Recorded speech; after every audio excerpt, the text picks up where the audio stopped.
வணக்கம் நண்பர்களே. Channel subscribe பண்ணாதவங்க இது வரைக்கும் சப்ஸ்கிரைப் பண்ணிக்கோங்க. நோட்டிஃபிகேஷன் பெல் பதிவு பண்ணுங்கள். அப்போ தான் என்னுடைய பதிவுகள் வந்து சேரும்.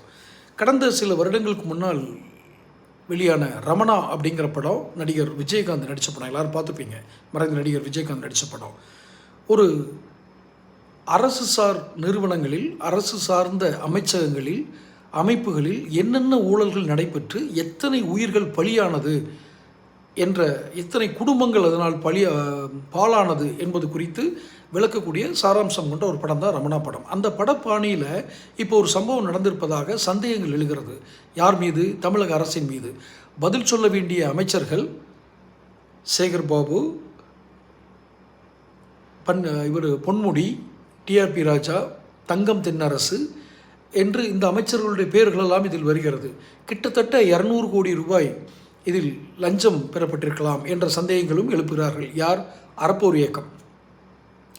3000 கோடி முதலீடு இதில் வருதுன்னு சொல்லி தான் அந்த நிறுவனம், தனியார் கட்டுமான நிறுவனம் ஒன்று இதுக்கு அனுமதி வாங்கியிருக்காங்க.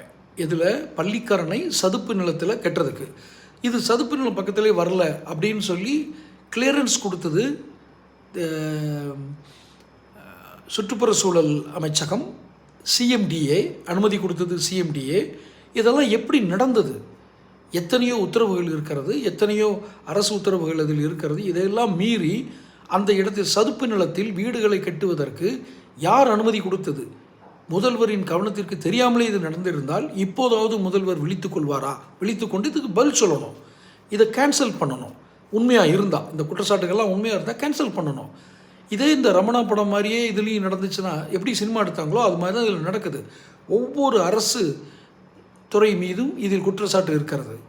விரிவான அந்த வீடியோ என்னுடைய சேனலில் போட்டிருக்கேன். அந்த லிங்க் வந்து டிஸ்கிரிப்ஷனில் இருக்குது. அதை போய் பாருங்கள். அப்போ தான் இதனுடைய முழு விவரங்களும், எந்தெந்த அரசு துறைகள் சம்மந்தப்பட்டிருக்கிறது, யார் யார் அமைச்சர்கள் சம்மந்தப்பட்டிருக்கிறார்கள் என்ற கேள்விகள் எழுகிறது. இதெல்லாம் உறுதிப்படுத்தப்பட்டால் இந்த இப்போது ஆண்டு கொண்டிருக்கும் அரசிற்கு, அந்த கட்சிக்கு மிகப்பெரிய அவமானம் தான் ஏற்படும். இது உறுதி, உண்மை என்று நிரூபிக்கப்பட்டால். ஆனால் அதற்கு முன்பே இந்த சான்றுகளை எடுத்து வெளியிட்டது அறப்போர் இயக்கம். தமிழக அரசின் பதில் என்ன? முதல்வர் ஸ்டாலின் மௌனம் கலைப்பாரா?